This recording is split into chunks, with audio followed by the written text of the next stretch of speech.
أشهد أن محمدا رسول الله. بسم الله والحمد لله والصلاة والسلام على رسول الله. Nous continuons ainsi dans l'histoire et ce miracle qui est la naissance de Isa alayhi salatu wassalam. Et Allah nous en parle dans le Coran, il en a fait une surah.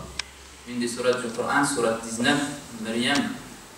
C'est une surah dans laquelle Allah il explique ce miracle-là et aussi il répond à toutes ces diffamations ou ces gens qui disent que à partir du moment où Isa n'a pas de père, c'est un fils de la fornication, Ibn Zina. Allah dans le Coran il répond à ces gens-là, dans le Coran. Et dans le verset Allah dit, en parlant de Maryam, elle devint donc enceinte de l'enfant et elle se retira avec lui en un lieu éloigné. Puis les douleurs de l'enfantement l'amenèrent au tronc du palmier. Et elle dit, malheur à moi, que je fusse morte avant cet instant, et que je fusse totalement oubliée. Alors il l'appela au-dessus d'elle, soit l'ange Gabriel qui était situé à côté d'elle sur un pan de terrain, soit Isa son fils. Ne t'afflige pas, ton Seigneur a placé à tes pieds une source. Secoue vers toi le tronc du palmier, il fera tomber sur toi des dattes fraîches et mûres. Mange donc et bois, et que ton œil se réjouisse. Si tu vois quelqu'un d'entre les humains, dis-lui, assurément j'ai voué un jeune pour miséricordieux, je ne parlerai donc aujourd'hui à aucun être humain. Puis elle vint auprès des siens, en portant le bébé, ils dirent, ô Marie, tu as fait une chose monstrueuse. Sœur de Haroun, ton père n'était pas un homme de mal et ta mère n'était pas une prostituée. Elle fit alors un signe vers le bébé. Ils dirent, comment parlerions-nous à un bébé au berceau? Mais le bébé dit, Inni Abdullah, je suis vraiment le serviteur d'Allah. Il m'a donné le livre et m'a désigné prophète. Où que je sois, il m'a rendu béni et il m'a recommandé, tant que je vivrai, la prière et l'aumône, zakat, et la bonté envers ma mère. Et il ne m'a fait ni violent ni malheureux, et que la paix soit sur moi le jour où je naquis, le jour où je mourrai et le jour où je serai ressuscité vivant. Tel est Isa, Jésus, fils de Marie, parole de vérité dont il doute.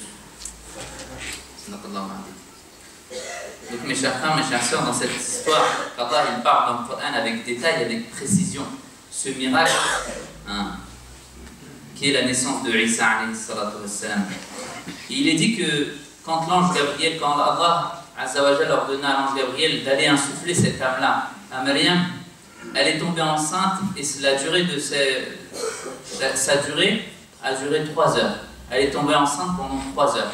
Certains disent 3 heures, pas 6 mois. Habituellement, une femme, quand elle tombe enceinte, ça dure 6 mois minimum, ou bien 9 mois, pour arriver à terme.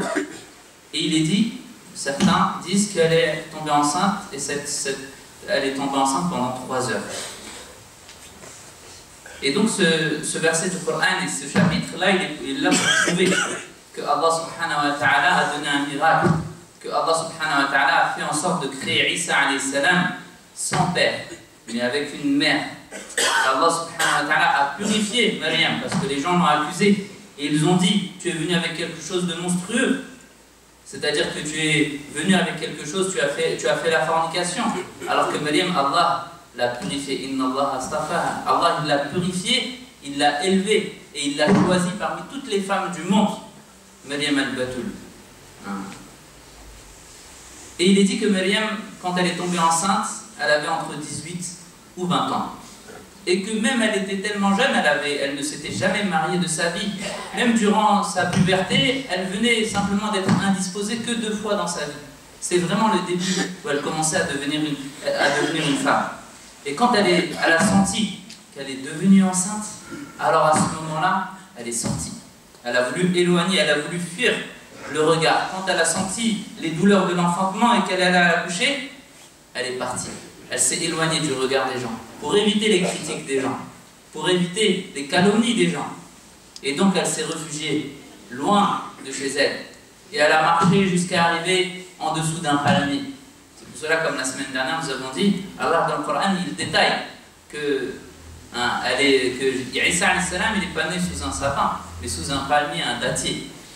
Sous un dattier. Et quand elle est arrivée sous ce dattier, elle a commencé à accoucher. Allah lui a dit, secoue vers toi le tronc du palmier et il fera tomber sur toi des dattes fraîches. Secoue les dattiers Et ça voulait dire qu'on était en pleine période de récolte. Donc ça ne pouvait pas être possible, même si ce n'est pas important d'en parler maintenant, que ce soit en hiver qu'il soit né. Allah il dit dans le Coran, prends des dattes. Le dattier, ce n'était pas en hiver qu'il mûrissait. C'est bien soit en été, ou bien dans une autre période. Et ensuite Allah lui dit, mange donc et bois, et que ton œil se réjouisse. Elle a commencé à craindre.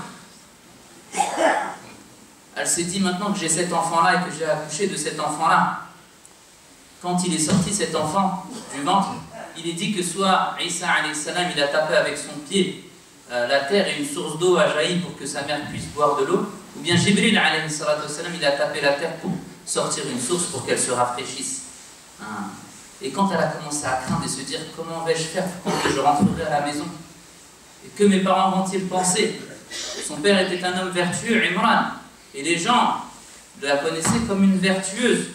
Alors Allah subhanahu wa ta'ala lui a dit, si tu vois quelqu'un d'entre les humains en rentrant, dis-lui, assurément, j'ai voué un jeûne. Et à l'époque, jeûner, ça ne voulait pas dire simplement s'abstenir de manger et de boire, mais ça voulait aussi s'abstenir de parler à cette époque-là.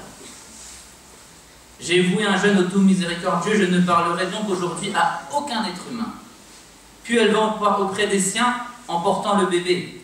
Et les gens dirent, oh Mariam, tu as fait une chose monstrueuse, catastrophique, c'est grave. On pensait, sœur de Haroun. Certains savants disent que la sœur de Haroun, c'est-à-dire, elle est descendante du frère de Moussa alayhi salam, Haroun. Et d'autres disent, quand ils ont dit sœur de Haroun, c'était en parlant de Haroun, pas le frère de Moussa, mais Haroun, un homme pervers, quelqu'un qui faisait des calamités, qui faisait des mauvaises choses. Et pour montrer la gravité de ce qu'ils pensaient sur elle, ils ont dit, toi tu es la sœur de Haroun comme celui qui faisait les perversités. Ton père n'était pas un homme de mal, son père était un homme pieux, Imran, et ta mère n'était pas une prostituée. Alors qu'est-ce qu'elle a fait? Elle fit signe au bébé. Elle fit signe de parler directement au bébé, car elle lui a été ordonnée de ne pas parler. Alors, ils se sont étonnés. Comment est-ce qu'on va parler à un bébé qui est dans le berceau? Mais les bébés, Isa alayhi salam, il répondit. Ça c'est un des miracles d'Allah. Un bébé au berceau qui parle. Et qu'est-ce qu'il dit?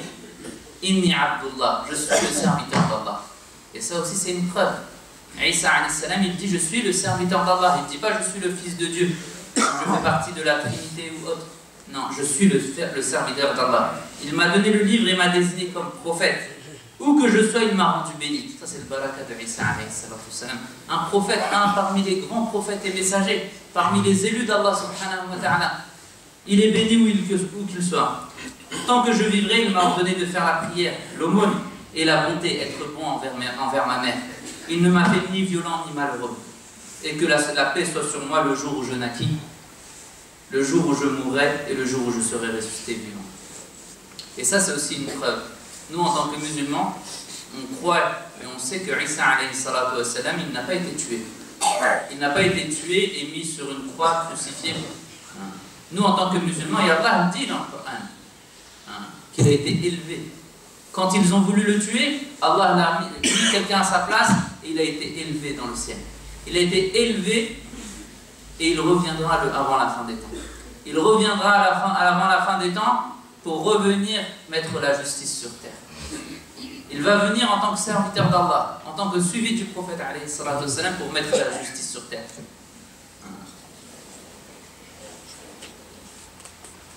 Et aussi une des preuves, Allah dit dans le Coran que Isa n'est pas le fils de Dieu.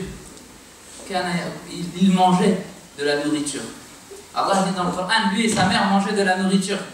Comme n'importe qui mange de la nourriture, il est obligé à un moment d'aller faire ses besoins, d'aller aux toilettes.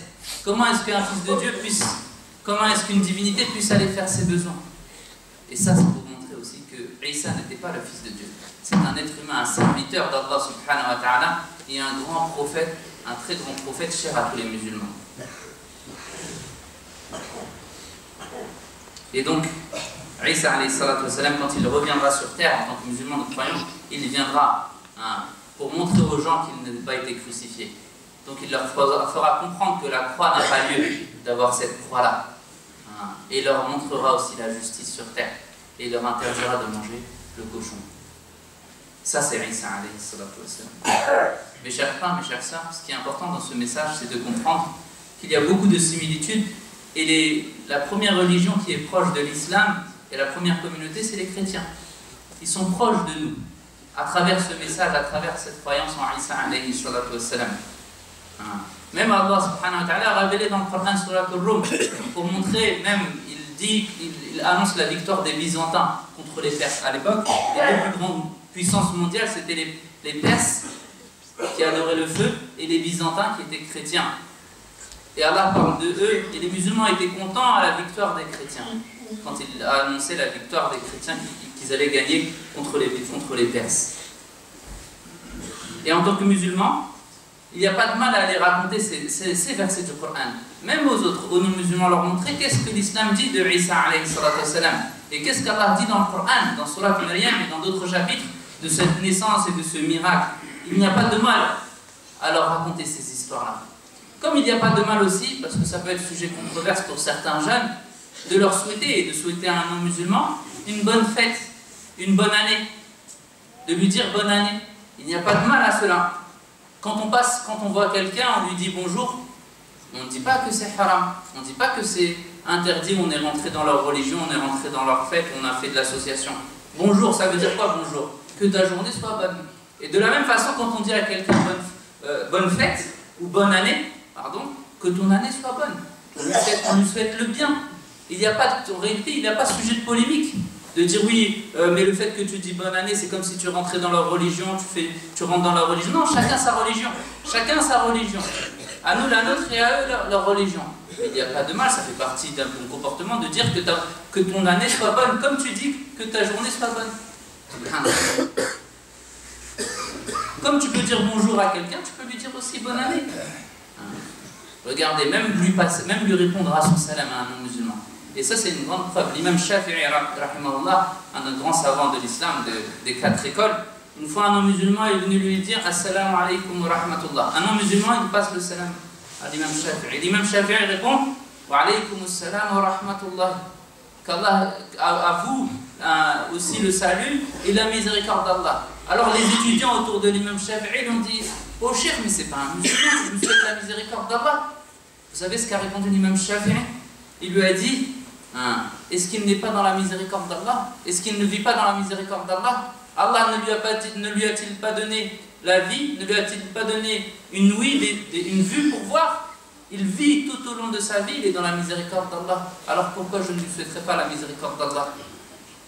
Donc mes chers frères, il faut ouvrir son esprit, pas être renfermé. Même Allah dit dans le Coran, quand on vous salue, répondez d'une façon meilleure.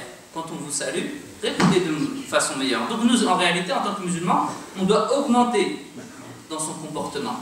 Regardez, même des fois les non-musulmans, ils nous disent bonne fête de l'Aïd, par exemple. Ils viennent à côté de vous, ils disent bonne fête de l'Aïd. Ils disent ça, bonne fête de l'Aïd, alors qu'ils ne sont pas musulmans. En quoi il est le mal de leur souhaiter aussi une bonne fête? Il n'y a pas de mal de leur dire bonne fête. Et c'est-à-dire que ça ne va pas faire en sorte que toi tu es rentré dans leur religion, ou bien tu as choisi de les suivre. Chacun sa religion.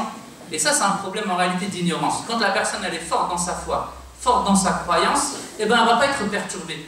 C'est-à-dire qu'elle ne va pas se faire détourner ou bien essayer de se laisser détourner par les autres religions, ou se laisser détourner même par l'école. Elle va être stable. C'est-à-dire qu'elle va faire les choses de façon stable. Même si elle va lui dire bonne fête, bonne année, bonjour, ou elle va lui répondre, mais elle va le faire parce qu'elle connaît sa foi, elle connaît sa croyance, et elle a le savoir nécessaire pour pouvoir répondre à la personne de la bonne façon.